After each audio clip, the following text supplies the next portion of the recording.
রাজশাহী বিশ্ববিদ্যালয়ের শিক্ষক আব্দুল্লাহ আল মামুনের হিজাব নিয়ে কটূক্তি ঘিরে শুরু হয়েছে তীব্র প্রতিক্রিয়া। বিষয়টি নিয়ে এবার কড়া প্রতিক্রিয়া জানিয়েছেন ঢাকা বিশ্ববিদ্যালয়ের লোক প্রশাসন বিভাগের সহকারী অধ্যাপক শেহরিন আমিন ভূঁইয়া মোনামি। 28 অক্টোবর নিজ ভেরিফাইড ফেসবুক আইডিতে দেওয়া এক স্ট্যাটাসে তিনি এই প্রতিক্রিয়া জানান।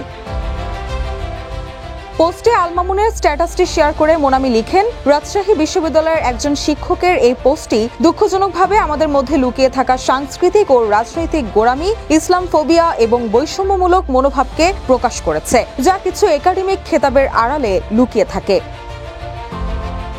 আমাদের শিক্ষক সম্প্রদায়ের অনেকেই দীর্ঘদিন ধরে পক্ষপাত, অসম্মান এবং কুসংস্কার সম্পর্কে শিক্ষার্থীদের উদ্বেগকে উড়িয়ে দিয়ে আসছেন। এই স্ট্যাটাসটি একটি স্মারক যে এ ধরনের উদ্বেগ এবং অভিযোগ ভিত্তিহীন ছিল না, বরং এটি প্রকাশ করে যে আমরা কতটা গভীর এবং বিপজ্জনকভাবে সাম্য, নৈতিকতা এবং সম্মানের নীতিগুলি বজায় রাখতে ব্যর্থ হয়েছে, যা একটি একাডেমিক সম্প্রদায়কে সংজ্ঞায়িত করা উচিত। আমরা কখন আমাদের শিক্ষার্থীদের পছন্দ, বিশ্বাস এবং পরিচয়ের জন্য সূক্ষ্ম বৈষম্য করা বন্ধ করব? পোস্টে এমন প্রশ্ন ছুড়ে দেন তিনি।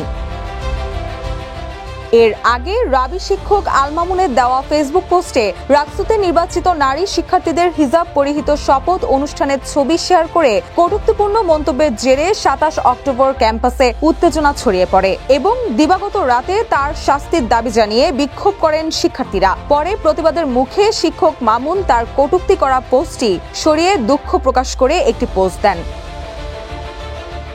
সেই পোস্টে তিনি লিখেন, মিস রিডিং হবে বুঝতে পেরে সঙ্গে সঙ্গে আমি পোস্টটি সরিয়ে নেই। পোশাক বিষয়ে আমার ভাবনা পরিষ্কার। পোশাকের কারণে আমি কাউকে বড় বা ছোট করে দেখি না। হিজাব ডিফেন্ড করার মতো অনেক পোস্ট পাবেন আমার, তারপরও কেউ আঘাত পেয়ে থাকলে আমি দুঃখিত।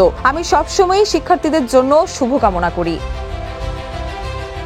এদিকে রাবির আরেক শিক্ষক ডক্টর মোহাম্মদ মনিরুজ্জামান হিজাব নিয়ে কটূক্তির প্রতিবাদে ইসলামিক পোশাক পরে ক্লাস নিয়েছেন। তিনি পবিত্র কুরআন বুকে নিয়ে এবং ইসলামিক পোশাকে শিক্ষার্থীদের ক্লাস নেন। হিজাব নিয়ে একই বিশ্ববিদ্যালয়ের আরেক শিক্ষকের বিতর্কিত মন্তব্যের প্রতিবাদ জানাতে তিনি এভাবে শ্রেণী শিক্ষকে উপস্থিত হন। তবে তার এমন প্রতীকী প্রতিবাদে বিভিন্ন মহলে প্রশংসায় ভাসছেন তিনি। রুশা সুর, নিউজ ডেস্ক, ইত্তেফাক।